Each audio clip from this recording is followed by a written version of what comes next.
So I just put out a video yesterday covering basically a CNN segment that was pretty praiseful of Bernie Sanders. Now we've got another one. And after we watch this is breaking down his poll numbers. I'm going to explain to you why coverage like this is so crucial. All right. In terms of the Democratic primary, yes, there is more polling, more signs that things are going well for Bernie Sanders.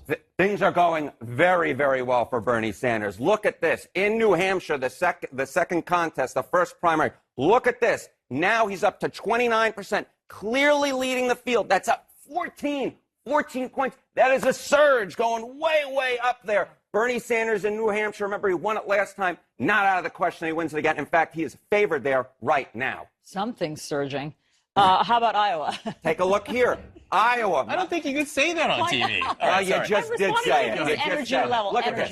In Iowa, take a look here. You know, the average of the last CNN poll and the Monmouth U poll. What do we see? Bernie Sanders up 5 points. Pete Buttigieg going down into the basement in Iowa, falling through the cracks. So it's another early state. You win Iowa and you win New Hampshire. That's a very tough train to really stop. And we also see it, we spoke about it yesterday, nationally, from late October in Harry's average, up from 16% in late October up to 21% now. So Iowa, New Hampshire, Iowa, Bernie Sanders up in all of them. And that, my friends, is a sign of a surge. Something is happening in the Democratic primary. Just to say this again, you can imagine Bernie Sanders winning both Iowa and New Hampshire, and candidates who do that usually go on to win the nomination.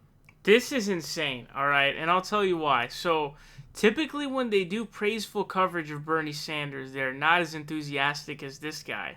And they certainly do not say the verbatim words of things are going very well for Bernie Sanders.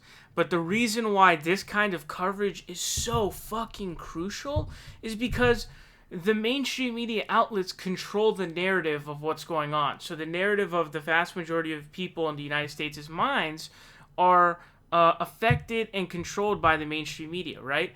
And so if they're not talking about Bernie Sanders is not in their minds. But when they do coverage like this, all of the people watching CNN, which is a lot of people, are like, holy smokes, look at Bernie Sanders. He's surging. He actually has a chance to win.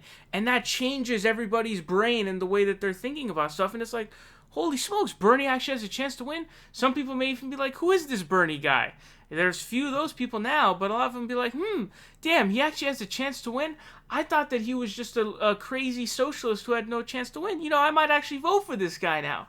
So we need more of this guy to be on CNN to cover Bernie Sanders like this, because this is a game changer. If the mainstream media starts doing this kind of stuff and changing the narrative in the minds of the majority of folks, it's a game changer. The election is over. The election is donezo. Totally donezo. Completely over. The election will be just easy wrap up. The craziness of Bernie Sanders being nationally tied late into the Democratic primary in 2016 was that they literally boxed him out in 2016. And a Harvard study proved this, by the way. But they literally boxed him out because they knew that was the only way they could prevent Bernie Sanders from winning. And so this is some really awesome coverage. And I cannot tell you how impactful this kind of coverage is. I cannot put into words to you how crucial this is. All of the 40-plus people who are watching CNN, that's probably their main demographic now, look at this and like, whoa, Bernie has a chance to win. Look, Bernie's surging.